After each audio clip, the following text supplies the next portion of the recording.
El Imperio Romano fue el tercer periodo de la antigua civilización romana. El primer periodo fue la monarquía y el segundo la república. Repasemos muy brevemente el origen de Roma. Según la tradición romana, el origen de Roma se remonta a los hermanos gemelos Rómulo y Remo, que de bebés fueron amamantados por la loba Capitolina. Más tarde, Rómulo mató a Remo y fundaría la ciudad de Roma sobre el monte Palatino, convirtiéndose en su primer rey.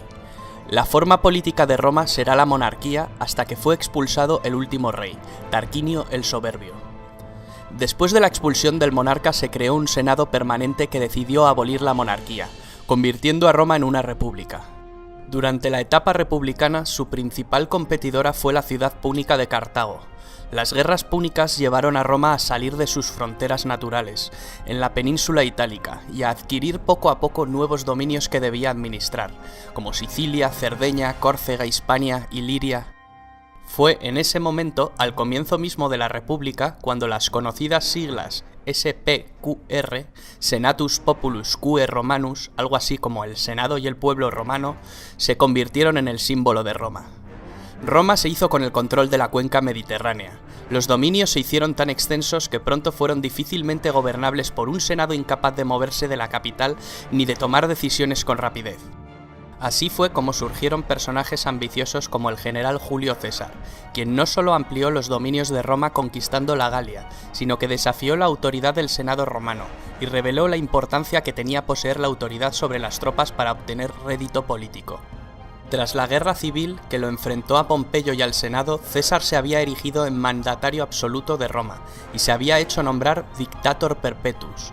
Tal osadía no agradó a los miembros más conservadores del Senado romano que conspiraron contra él y lo asesinaron durante los idus de marzo, dentro del propio Senado, lo que suponía el restablecimiento de la República, cuyo retorno sin embargo sería efímero. El precedente no pasó desapercibido para el joven hijo adoptivo de César, Octavio, quien se convirtió años más tarde en el primer emperador de Roma, tras derrotar en el campo de batalla primero a los asesinos de César y más tarde a su antiguo aliado, Marco Antonio, unido a la reina Cleopatra de Egipto, en una ambiciosa alianza para conquistar Roma. A su regreso a Roma, el poder de Octavio fue enorme, tanto como lo fue la influencia sobre sus legiones. En el año 27 a.C. se estableció una ficción de normalidad política en Roma, otorgando a Augusto por parte del Senado el título de Imperator Caesar Augustus. El título de emperador, que significa vencedor en la batalla, lo convertía en comandante de todos los ejércitos. Formalmente nunca aceptó el poder absoluto, aunque de hecho lo ejerció. Aseguró su poder manteniendo un frágil equilibrio entre la apariencia republicana y la realidad de una monarquía dinástica. Los primeros emperadores desde Augusto hasta la muerte de Nerón, es decir, entre el 27 a.C. y el 68 después de Cristo, formaron la dinastía Julio-Claudia. El reinado de Nerón se asocia comúnmente a la tiranía y a la extravagancia. Se lo recuerda por una serie de ejecuciones sistemáticas, incluyendo la de su propia madre y sobre todo por la creencia generalizada de que mientras Roma ardía en un gran incendio, él lo contemplaba desde la distancia tocando la lira.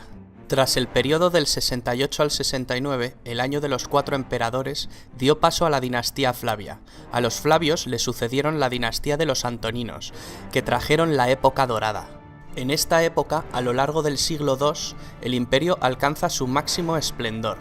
Destacar la figura del emperador Trajano, nacido en Hispania. Fue el primer emperador romano nacido en una provincia de Roma. Fue un gobernante eficaz y querido por su pueblo. Bajo su reinado el imperio alcanzó su máxima expansión. El último de los llamados 5 buenos emperadores de la dinastía antonina fue Marco Aurelio, al que le sucedió su hijo natural Cómodo, con el que reaparecerían muchos de los problemas previamente presentes en cuanto a sucesiones e inestabilidad. Tras el asesinato de Cómodo por su guardia pretoriana, el imperio se sumió en una época de confrontación civil, tras la que asumió el trono Septimio Severo, quien instauró la dinastía Severa, que termina con Alejandro Severo. Después, entramos en lo que se conoce con la crisis del siglo III, un periodo de 50 años de duración. Es un periodo de profunda crisis, durante el cual se producen fuertes presiones de los pueblos exteriores y una fuerte crisis política, económica y social en el interior del imperio. Tras una fase de anarquía militar en el que la seguridad y la unidad del imperio se habían visto gravemente comprometidas, Diferentes emperadores de origen ilírico y danubiano lograron reunificar el imperio y sentar las bases para restablecer la situación. Esta crisis se estabiliza con el ascenso de Diocleciano, que llevó a cabo un importante programa de reformas. El emperador Diocleciano comprendió que el imperio era demasiado vasto para gobernarlo en circunstancias tan graves, y decidió trocearlo. Esta época es conocida como la tetrarquía, o gobierno de 4. Implicaba que el gobierno del imperio se repartía geográficamente entre 4 gobernantes. Este sistema fue útil mientras estuvo al mando, pero colapsó en el momento en que éste abdicó. La gran persecución de Diocleciano fue la última y quizá la más sangrienta persecución de cristianos en el Imperio Romano. El sistema de la tetrarquía desembocó en una lucha entre gobernantes en la que solo podía quedar un emperador. Este fue Constantino el Grande, legalizador de la religión cristiana por medio del Edicto de Milán en el año 313. Convocó el primer concilio ecuménico universal en Nicea, en el año 325. En este concilio se unifican los dogmas y se sientan las bases del credo oficial. Se considera que esto fue esencial para la expansión de esta religión. Constantino fue el primer emperador cristiano. En esta etapa se produce el traslado de la capitalidad del imperio a la antigua ciudad de Bizancio, reconstruida y ampliada por decisión del emperador que pasó a denominarse Constantinopla. El imperio poco a poco fue entrando en declive. El emperador Teodosio I hizo de la religión católica la religión oficial del imperio. Tras su muerte, en el año 395, llega por fin la división administrativa del Imperio Romano en 2 mitades repartidas entre sus 2 hijos. Arcadio recibió el Imperio de Oriente y Honorio recibió el de Occidente.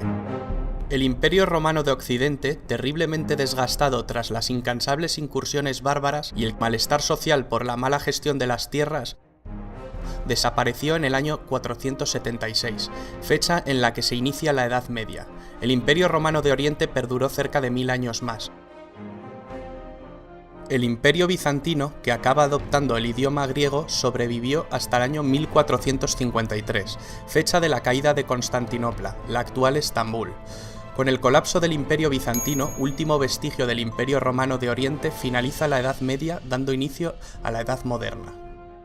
El Imperio Romano en su época dorada estuvo en constante expansión, pero dentro de las fronteras del imperio reinaba la paz, lo que se conoció como Pax Romana, que permitió al imperio alcanzar su máximo desarrollo económico, comercial y territorial. En la cúspide de su poder, el Imperio Romano dominaba 3 continentes y numerosas urbes. Allí donde conquistaba, construía. La mayor evidencia del poderío del Imperio Romano es quizá su arquitectura y su ingeniería. Anfiteatros donde se presenciaban espectáculos de luchas de gladiadores, circos donde se realizaban carreras de cuadrigas, teatros que vieron representaciones de tragedias y comedias, termas, acueductos, calzadas, templos para los dioses, basílicas para administrar justicia. Porque no solo nos dejaron un gran legado arquitectónico, una de las mayores herencias fue quizá el derecho romano, uno de los más importantes cuerpos de legislación de la humanidad, y sin duda alguna el primero de Occidente y base del derecho actual. El Imperio Romano consiguió dominar una vasta extensión territorial, con unas mismas costumbres, un mismo modus vivendi para una ciudadanía multiétnica. Este dominio territorial no fue posible sin el ejército más poderoso del mundo, y sus unidades de infantería, las legiones. Durante el Imperio el ejército estaba formado por 30 legiones de unos 5.300 hombres cada una. Cada legión se dividía en 10 cohortes, y estas a su vez en centurias. La centuria era la unidad básica de infantería, formando la espina dorsal de las legiones. Cada centuria constaba de 80 hombres y era comandada por un centurión. Para entrar en la milicia, una condición indispensable era ser ciudadano romano. Los esclavos lo tenían completamente prohibido. La sociedad se dividía en varios estamentos. Los ciudadanos romanos se dividían en patricios y plebeyos. Se denominaba patricios a las familias más antiguas de Roma, quienes formaban una aristocracia. Poseían privilegios. Al principio estas familias componían el grueso del Senado. Poco a poco, la descendencia de estas grandes familias fue desapareciendo. Con el paso del tiempo, el término patricio dejó de tener el significado que se le había dado hasta entonces, para significar aristócrata o poderoso, pero sin distinción de sangre. Los plebeyos solían ser campesinos, artesanos, comerciantes, y también constituían el grueso del ejército.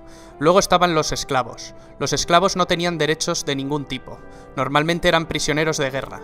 El número de esclavos en Roma llegó a ser enorme con la expansión del imperio. Se les obligaba a hacer los trabajos más duros. Se puede decir que su destino dependía de la benevolencia o crueldad de su amo. muchos de estos esclavos eran utilizados para satisfacer las ansias de diversión del emperador y del pueblo. Los esclavos podían ganar su libertad de diversos modos. A los esclavos liberados se les llamaba libertos. Para bien o para mal, Roma está enraizada en nuestras tradiciones políticas, culturales y literarias, en nuestra forma de pensar. Es imposible entender la idiosincrasia de Occidente sin la civilización romana.